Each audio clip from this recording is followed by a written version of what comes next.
Hello friends, मैं हूं अजीज शेख। आप देख रहे हैं मूवी स्टॉक चैनल, जिस पर आज मैं बात करने वाला हूं टॉम हॉलैंड की स्पाइडरमैन 3 फिल्म के अपडेट्स के बारे में, जिसे लेकर आए दिन काफी सारी रूमर्स और कुछ कंफर्मेशन भी निकल कर आती है, जो कि अब इस बार भी इस फिल्म के साथ निकल कर आई है। लेकिन ये अपडेट कोई छोटी मोटी अपडेट तो है नहीं, क्योंकि इसे कंफर्म करने की बात हॉलीवुड रिपोर्टर और कॉलिडर जैसी वेबसाइट वालों ने किया है, जिनकी कही गई हर एक न्यूज पर लोग काफी ज्यादा ध्यान देते हैं। और अब टॉम हॉलैंड की स्पाइडरमैन 3 फिल्म से रिलेटेड कुछ ऐसी ही अपडेट्स निकल कर आई है। तो चलिए अब उन सभी की सभी डिटेल्स पर बात करते हैं। लेकिन आगे बढ़ने से पहले एक छोटी सी रिक्वेस्ट भी, चैनल को सब्सक्राइब, वीडियो को लाइक और शेयर करने की।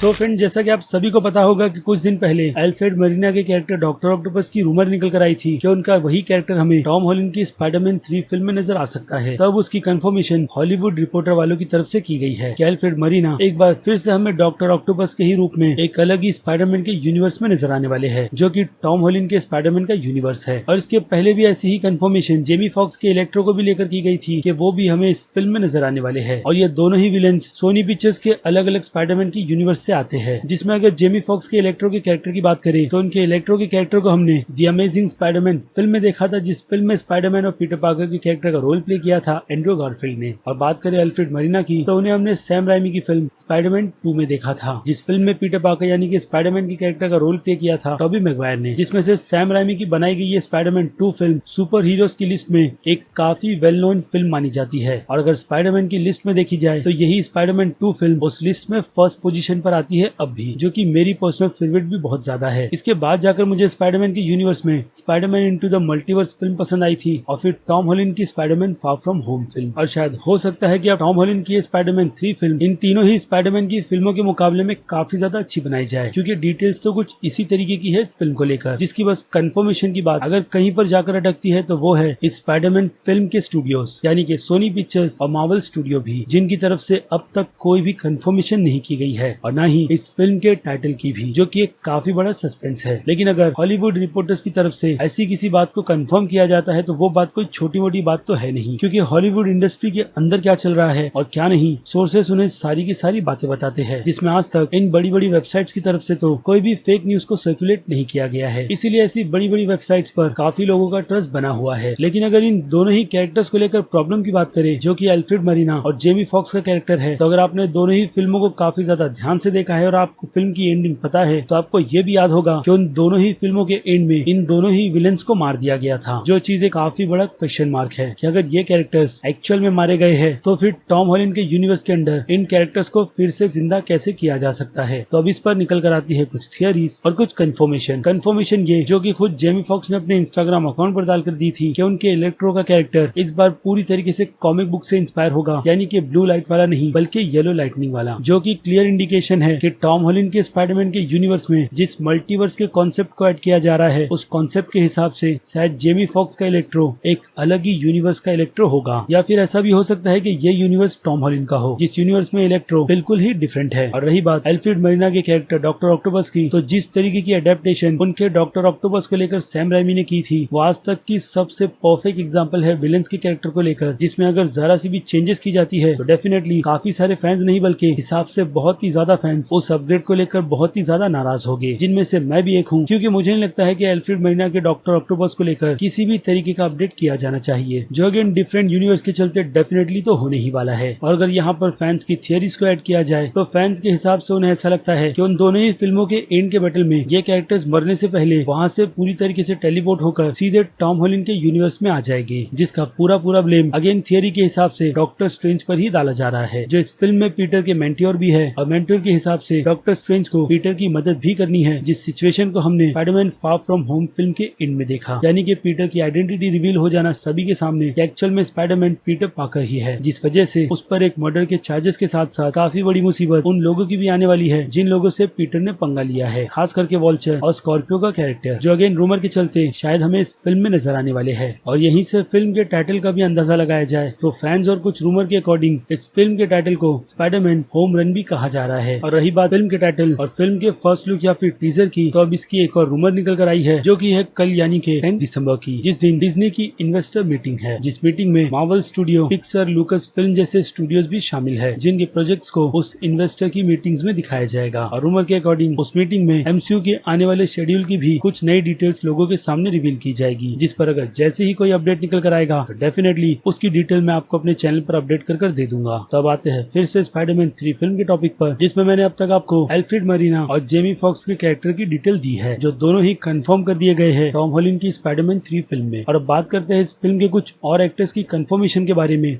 जिससे पूरा का पूरा इंटरनेट काफी ज्यादा हिल चुका है, क्योंकि ये नाम सोनी पिक्चर्स के ही पुराने दो स्पाइडरमैन के यूनिवर्स से जुड़े हुए हैं, जिस पर अब कंफर्मेशन देते हुए एक्ट्रेस क्रिस्टेन डंस्टन की कंफर्मेशन कर दी गई है, जिनका रूमर काफी टाइम पहले निकल कर आया था कि हो सकता है कि वो हमें टॉम हॉलैंड की स्पाइडरमैन 3 फिल्म में नजर आ जाए। बट अब इस पे कंफर्मेशन कोलेट्रल वालों की तरफ से कर दी गई है कि क्रिस्टेन हमें टॉम हॉलैंड की स्पाइडरमैन 3 फिल्म में एमजे के ही कैरेक्टर का रोल प्ले करती हुई नजर आने वाली है। जी हाँ, सैम राइमी के स्पाइडरमैन के वर्जन की एमजे। लेकिन उनके नाम के साथ साथ एक और एक्टर का भी नाम निकल कर आया था, जो कि थे डैन हेनी, जिन्हें हमने दी अमेजिंग स्पाइडरमैन 2 फिल्म में देखा था ग्रीन गॉब्लिन के कैरेक्टर का रोल प्ले करते हुए, यानी कि हैरी ऑसबॉर्न का कैरेक्टर। लेकिन अब तक उनके कैरेक्टर की ऐसी कोई भी कंफर्मेशन नहीं की गई है। लेकिन एंड्रयू गारफील्ड के ही स्पाइडरमैन के यूनिवर्स से अगर और कुछ डिटेल्स की बात करें तो यहाँ पर डिटेल में नाम एमा स्टोन के कैरेक्टर ग्वेन स्टेसी का भी निकल कर आया है, जिनसे अभी के लिए तो स्टूडियो की तरफ से बात की जा रही है कि वो स्पाइडरमैन 3 फिल्म में हमें ग्वेन स्टेसी का कैरेक्टर प्ले करते हुए नजर आ जाए, जो again the amazing Spiderman 2 film के एंड में मारी गई थी। लेकिन कॉमिक फैंस को पता है कि ग्वेन स्टेसी का कैरेक्टर स्पाइडरमैन के यूनिवर्स में आगे एक फीमेल स्पाइडर वुमेन का कैरेक्टर भी बनती है, जिस कैरेक्टर को हमने animated Spiderman film Spiderman into the Spider-Verse में भी देखा है। यानी कि अगर एमा स्टोन इस कैरेक्टर का रोल प्ले करने के लिए रिटर्न आएगी तो वो एक डिफरेंट ही मल्टीवर्स से होगी। और ऊपर से कोलेट्रल की रिपोर्ट ये भी कहती है कि एमा स्टोन हमें इस फिल्म में अपनी प्रेगनेंसी के साथ ही नजर आने वाली है, जो कि वो रियल लाइफ में भी अभी है। और अब जबकि नाम दी अमेजिंग स्पाइडरमैन फिल्म से एमा स्टोन के कैरेक्टर ग्वेन स्टेसी का निकल कर आया है, तो ऐसा ही नाम और कंफर्मेशन निकल कर आई है एंड्रयू गारफील्ड के पीटर पार्कर यानी कि स्पाइडरमैन की, जिन्होंने स्टूडियो से ये डील कर ली है कि वो फिर से पीटर पार्कर के कैरेक्टर का रोल प्ले करने के लिए वापस आने वाले हैं। तो अगर देखा जाए तो कोलेट्रल की इस रिपोर्ट के अकॉर्डिंग एंड्रयू गारफील्ड और क्रिस्टेन डंस्टन ने अपने कॉन्ट्रैक्ट को साइन कर लिया है, जिसमें शायद एंड्रयू गारफील्ड को मनाने का काम सोनी पिक्चर्स ने नहीं बल्कि मार्वल स्टूडियो ने ही किया होगा, क्योंकि एंड्रयू गारफील्ड का गुस्सा और उनके करियर को खत्म करने का पूरा ब्लेम एंड्रयू गारफील्ड अगर किसी स्टूडियो को मानते हैं तो वो है सोनी पिक्चर स्टूडियो, जिसके बाद उन्होंने ये ठान लिया था कि वो कभी भी फिर से इस कैरेक्टर का रोल प्ले करने के लिए वापस नहीं आएंगे। लेकिन अब पता नहीं कैसे एमसीयू की तरफ से उन्हें मना लिया गया है इस कैरेक्टर का रोल प्ले करने के लिए। तो अब आपके दिमाग में अगर कोई चीज सबसे ज्यादा चल रही है तो वो है सैम राइमी के यूनिवर्स के स्पाइडरमैन यानी कि टॉबी मैगवायर, जिन्होंने कोलेट्रल की रिपोर्ट के अकॉर्डिंग अब तक एमसीयू के कॉन्ट्रैक्ट को साइन नहीं किया है और स्टूडियो से अब भी उनकी बातचीत चल रही है, जिसमें हो सकता है कि आने वाले कुछ दिनों में वो इस कैरेक्टर का रोल प्ले करने के लिए मान जाए, जो कि डेफिनेटली उन्हें मानना ही चाहिए, क्योंकि फैंस उन्हें एक बार फिर से स्क्रीन पर इस लेजेंड आइकॉनिक पीटर पार्कर के कैरेक्टर का रोल प्ले करते हुए देखना चाहते हैं। लेकिन अभी के लिए तो उनके कैरेक्टर से लेकर सिवाय बातचीत के ऐसी कोई भी कंफर्मेशन नहीं की गई है। और अब जबकि इतनी सारी न्यूज निकल कर आई है इस फिल्म से रिलेटेड, तो अब लोगों के कुछ डाउट्स भी है, जिसे ऑब्वियसली मैं पूरी तरीके से क्लियर करने की कोशिश करने वाला हूँ। जिनमें से सबसे बड़ा डाउट यही है कि इतनी सारी कास्टिंग करने के बाद इस फिल्म में सभी एक्टर्स को काफी कम स्क्रीन टाइम मिलेगा, जो कि कुछ हद तक सच है। लेकिन अगर देखा जाए तो जिस तरीके से इन एक्टर्स की कंफर्मेशन की गई है इतने टाइम बाद जाकर, तो उससे तो यही बात साफ साफ समझ आ रही है कि इन सभी के सभी एक्टर्स के कैरेक्टर का रोल इस फिल्म में इतना भी ज्यादा बड़ा है नहीं। यानी कि ये सभी कैरेक्टर्स हमें इस फिल्म में किसी कैमियो के रोल में नजर आने वाले हैं, ताकि इससे फैंस के लिए ये कंफर्म कर दिया जाए कि स्पाइडरमैन के यूनिवर्स में सब कुछ कनेक्टेड है। और आगे की पॉसिबिलिटी यानी कि स्पाइडरमैन की और बाकी दूसरी फिल्म किसी भी कैरेक्टर पर फोकस कर बनाई जा सकती है। अब डिपेंड पूरी तरीके से स्टूडियो पर करता है कि उन्हें टॉम हॉलैंड के स्पाइडरमैन के यूनिवर्स को आगे और कितना ज्यादा एक्सपांड करना है, जो कि डेफिनेटली सोनी पिक्चर्स अब किसी भी हालत में करेगा, जिसकी शुरुआत मॉर्बियस द वैम्पायर फिल्म से शुरू कर दी गई है। और हाँ, रूमर के अकॉर्डिंग टॉम हार्डी की वेनम 2 फिल्म से भी, जिससे रिलेटेड भी कुछ डिटेल्स निकल कर आई है, और उस डिटेल को मैं पूरी तरीके से अलग वीडियो में कवर कर आपको उस फिल्म से भी रिलेटेड पूरी तरीके से अपडेट कर दूंगा। खैर, तो अब आपकी क्या राय है टॉम हॉलैंड की स्पाइडरमैन 3 फिल्म को लेकर, उस बारे में मुझे कमेंट कर जरूर बताइएगा कि अब हिसाब से कितने ज्यादा आप एक्साइटेड है टॉम हॉलैंड की स्पाइडरमैन फिल्म की कंफर्मेशन को लेकर, जिसमें क्या पता स्टूडियो की तरफ से कंफर्मेशन करते हुए फैंस को कितनी बड़ी बड़ी खुशखबरी दी जाती है, या फिर इन सभी के सभी रूमर्स पर स्टूडियो की तरफ से पानी फेर दिया जाएगा। ये सारी की सारी डिटेल्स तो अब स्टूडियो की तरफ से कंफर्म करने के बाद ही पता चलेगी। और इसी के साथ साथ अगर आपको मेरी ये मेहनत जरा सी भी पसंद आई है तो मेरे इस वीडियो को तो लाइक करना बिल्कुल भी मत भूलिएगा, ताकि मुझे मोटिवेशन मिलती रहे इस टाइप के कंटेंट को अपने चैनल पर कंटिन्यू रखने की। तो चलिए अब खत्म करते हैं वीडियो को यहीं पर। मैं हूँ अजीज शेख, आप देख रहे है द मूवी स्टॉक चैनल, जिसे अगर आपने अभी तक सब्सक्राइब नहीं किया है तो सब्सक्राइब कर लीजिए और बगल में बने हुए इस बेल आइकन के साथ साथ नोटिफिकेशन को ऑल पर क्लिक कर दीजिएगा। इससे होगा ये कि मैं अपने चैनल पर जब भी कोई नई वीडियो अपलोड करूंगा आपको उसकी नोटिफिकेशन सबसे पहले मिलेगी। इसीलिए चैनल को सब्सक्राइब, वीडियो को लाइक और शेयर करना तो बिल्कुल भी मत भूलिएगा। और अब मैं मिलता हूँ जल्दी आपसे दूसरी किसी वीडियो में किसी और फिल्म या फिर किसी और सीरीज के टॉपिक पर बात करते हुए। तब तक के लिए तो आप मेरे चैनल के बाकी दूसरे वीडियोस को एंजॉय कर सकते हैं।